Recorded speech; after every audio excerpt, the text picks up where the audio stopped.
ሰላምና ጤና በያላችሁበት ሁሉ በዓለም ዳርቻ ይድረሳችሁ።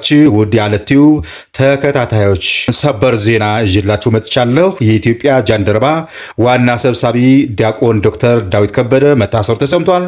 ዲያቆን ዶክተር ዳዊት የታሰረበት ምክንያት እስካሁን የታወቀ ነገር የለም።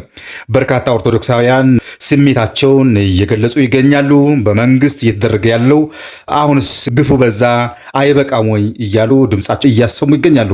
ጃን ቃና ዘገሊላ በቅድመ የጋብቻ ትምህርት ካስተማራቸው 44ቱ ጥንዶችን በግንቦት 21 2017 ዓ.ም በቶታል ቅድስት ሥላሴ ካቴድራል ለሁለተኛ ጊዜ ጥንዶችን ለመሞሸር ቀጠሮ ይዞ እያለ ነው እንግዲህ ወንድማችን የታሰረው። ስለዚህ ወንድማችን እንዲፈታ ሁላችን ድምፅ እንሆን። ከዚህ በፊትም ዲያቆን ታደሰ ወርቁ የታሰረ ሲሆን እስካሁን አለመፈታቱን እንዲሁም ወዳጅ ዘመዶቹ እንዳይጠይቁት የጸጥታ አካላት መከልከላቸው ነው የተሰማው።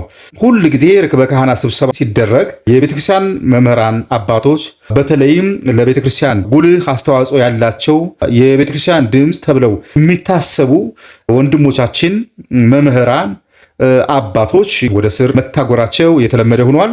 ጳጳሳቱም እስካሁን ምንም አለማለታቸው በህዝቡ ዘንድ እንግዲህ አባቶች ናቸው ወይስ የሚል ጥያቄም እያስጫረ ይገኛል። የሰጡት አይመስልም። ይልቁንስ ህንፃ በማስመረቅ ስርዓተ ቀብር በማስከበር ሌላም መዝናናት የሚመስል ላይ ናቸው የሚገኙትና በጣም የሚገርም የሚደንቅ ነው።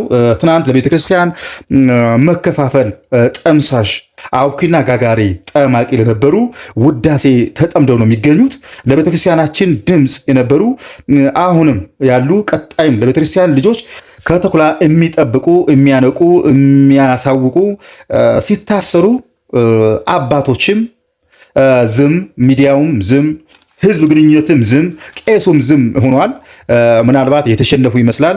እንደሚታወቀው ከዚህ በፊት በ2015 ዓ.ም ወርሃ ጥር ለቤተክርስቲያን መከፋፈል ለብዙሃን ኦርቶዶክሳውያን ሞት ምክንያት የነበሩ አሁን በውዳሴ ከንቱ የተጠመዱ ይመስላሉና እጅግ በጣም ነው የሚገርመው። ይህ ተወደዳቸው የዓለት ቲዩብ ተከታታዮች ቀጣይ ያለውን መረጃ ሰፋ ባለ መልኩ ይዤ ቀርባለሁ። ለታሰሩት ፍትህ ይሁን እያልኩ በዚህ ፕሮግራም ጨርሳለሁ። ይህን ፕሮግራም ለዓለም ተደራሽ እንዲሆን ላይክ እንድታደርጉልኝ እያሳሰብኩኝ ቀጣይ በሌላ ቪዲዮ እስከምንገናኝ ቸር ሰንብቱ።